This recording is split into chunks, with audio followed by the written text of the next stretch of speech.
अल्लाहुम्मा सल्ली अला मोहम्मद व आले मोहम्मद। दोस्तों, तीसरी किस्त मुआवजे की। ये मुआवजा भी मौला मुश्किल कुशा अली अलैहिस्सलाम का है। जो पहले भेजा था मैंने वो भी मौला मुश्किल कुशा अली अलैहिस्सलाम का था। ये दो मुआवजे हैं मौला मुश्किल कुशा अली अलैहिस्सलाम के। ये सुने। 13वीं सदी हिजरी के आखिरी ज़माने का जिक्र है। हिंदुस्तान में एक रियासत थी जिसका नाम था जवेरा। वहाँ शिया ने हैदर करार अली अलैहिस्सलाम का सिर्फ एक ही घर था जिसके सरबराह अली रज़ा साहब थे। रियासत में मुसलमानों की काफ़ी आबादी थी, लेकिन सब के सब गैर शिया थे। अलबत्ता एक खसूसियत ये थी कि मुहर्रम में रियासत के नवाब साहब और तमाम मुसलमान बशिंदे ताज़िए बनाते थे और 9वीं मुहर्रम अल हराम को ताज़िए निकालते थे। 10वीं मुहर्रम अल हराम को रात को ताज़िए गश्त करते थे और यौम अशूर को ठंडे कर दिए जाते थे। ये सिलसिला साल साल से जारी था। एक मरतबा ऐसा हुआ कि हिंदुओं का त्यौहार रामलीला और मुहर्रम एक ही तारीख में वाक़ हुआ। हिंदुओं ने रामलीला का जुलूस निकालना था, मुसलमानों ने ताजिए बनाए थे, लेकिन रामलीला के जुलूस का रास्ता भी वही था जहां ताजिए बाहर निकाल कर रखे जाते थे। मुसलमानों ने नवाब साहब से इल्तिजा की कि रामलीला के जुलूस की इजाज़त ना दी जाए, क्योंकि इसके गुजरने की वजह से ताजियों की बेहरमती होगी। लेकिन नवाब साहब ने यह समझा कि मैं भी मुसलमान हूँ और अगर मुसलमानों की तरफदारी करूँगा तो हिंदू नाराज़ हो जाएंगे और रियासत में बदअमनी फैल जाएगी। मुसलमानों की बात मानने से इनकार कर दिया। रियासत में एक महल्ला था फूटी भोली। इसके बशिंदे लकड़ी का ताजिया बनाते थे जो 50 फुट ऊंचा और 12 फुट चौड़ा होता था और इतना भारी होता था कि 200 आदमी इसे उठाते थे और ताजिया खाने के बाहर सड़क पर रख दिया जाता था। चुनाचे ये ताजिया बाहर रखा हुआ था और रामलीला का जुलूस इधर ही से गुजरा। जैसे ही जुलूस करीब आया, ताजिया चुनाचे बीच सड़क पर रखा हुआ था और हिंदुओं का इसके पास से गुजरना और इसको नहज कर देना यकीनी था। चुनाचे लोग भागे हुए अली रजा साहब के पास आए और कहा कि आप सरकार के अतलीक हैं, आप हमें कुछ बताइए, कुछ कीजिए। अली रजा साहब ने कहा कि ये ताजिए मौला मुश्किल कुशा के सुपुर्द कर दीजिए और खुद अलग हो जाइए। बस इस वक्त एक निहायत अजीब व गरीब वाक़या पेश है। जैसे ही रामलीला का जुलूस ताजिए के करीब आया, वो ताजिया जिसको हिलाने के लिए 200 आदमी दरकार थे, खुद ब खुद अपनी जगह से हिला और हवा में मुअल्लक होकर बुलंद होने लगा और इस कदर बुलंद हुआ कि हवा में मुअल्लक हो गया कि रामलीला का पूरा जुलूस नीचे से गुजर गया और इसके गुजर जाने के कुछ देर बाद आहिस्ता आहिस्ता अपनी ज़मीन पर आकर ठहर गया।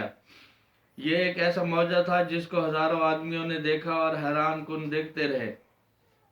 मुसलमानों की अक्सरियत ये समझती थी कि इमाम हुसैन अलैहिस्सलाम नाराज़ हो गए और इसी वजह से ताजिया हवा में बुलंद हो गया है।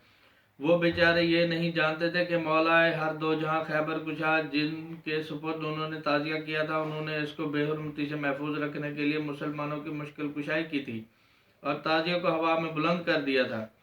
ये नुक्ता आम मुसलमानों को इस वाहिद शिया घराने ने बताया था जो रियासत में आबाद था, लेकिन लोगों की समझ में नहीं आया। इस वाक़ये के बाद किसी मुसलमान ने ताजिया नहीं निकाला और नवाब साहब से आम नाराज़गी पैदा होगी। किसी मुसलमान घराने में खाना नहीं पकाया गया। एक आलमगीर शोक मनाया गया जिसकी इतला नवाब साहब को बराबर पहुंच रही थी। इसी तरह दिन गुजर गया और रात हो गई। रात को मुसलमानों के घरों में चिराग तक न जलाया गया। हर तरफ तारीकी और सन्नाटा था। ताजिए खाने वीरान थे। तमाम रात यही कैफियत रही और सुबह को हस्ब मामूल ताजिए ठंडे नहीं किए गए। लेकिन एक और अजीबोगरीब वाक़या ज़ाहिर हुआ। रियासत जवेरा के चंद जारोबकश यानी भंगी और भंगने गांव से शहर से दूर एक गांव में रहते थे और हर रोज़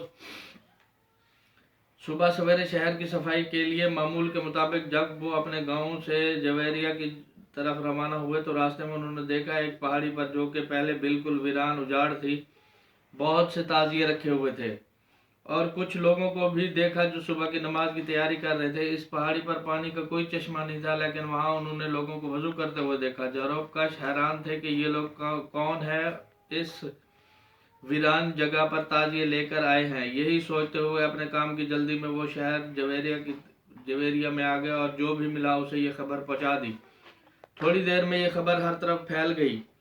लोग झोंक दर झोंक पहाड़ी की तरफ जाने लगे, लेकिन अब वहां पर कोई मौजूद ना था और ना ही कोई ताजिया था। अलबत्ता वो पहाड़ी खुशबू से महक रही थी और इस जगह पर एक चश्मा भी पैदा हो गया था। इस दिन से इस पहाड़ी को, जिसे वहाँ की मकामी ज़बान में ठिकरी कहते थे, उसानी ठिकरी कहा जाने लगा और यही नाम आज तक मशहूर है। इसी रात जब शहर में तारीखी थी और शहर के बाहर सुबह को जरबकशों ने ताजिया देखे थे, रियासत जवेरिया के नवाब ने ख्वाब में देखा कि निकाब पोश तशरीफ लाए हैं और कहते हैं कि अगर मेरे हुसैन की ताजियादारी बंद हो गई तो ऐ नवाब तेरी सल्तनत भी ख़त्म हो जाएगी और तू तबाह हो जाएगा। सुबह को नवाब साहब ने फौरन हुक्म दिया कि ताजिया खाना को सरकारी खर्च दिया जाए और बाकायदा ताजिए बनाए जाएं और जुलूस निकाले जाएं। इधर शहर के बाहर ताजियों की मौजूदगी की खबर मशहूर हो गई और नवाब साहब खुद भी हुसैनी टिकरी की ज़ियारत को गया और वहाँ सरकारी तौर पर हदबंदी करके ज़ियारत इमाम हुसैन अलैहिस्सलाम लोगों की मन्नत मुरादें वहाँ आकर पूरी होने लगीं। बम्बई के एक सेठ ने वहाँ आकर अपनी तिजारत में तरक्की के लिए दुआ मांगी, जो पूरी हुई और इसको अंदाजे से भी ज़्यादा मुनाफा हुआ। चुनाचे इसने इधर नज़र के तौर पर एक ठीकरी पर करबला के नमूने से एक शानदार इमारत बना दी, जो आज तक मुरज्जब खलक बनी हुई है। जो कोई मोमिन या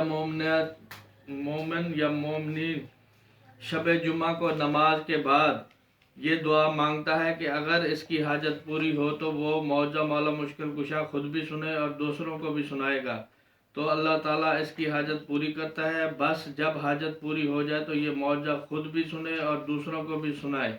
अल्लाहुम्मा सल्ली अला मुहम्मद व आले मुहम्मद।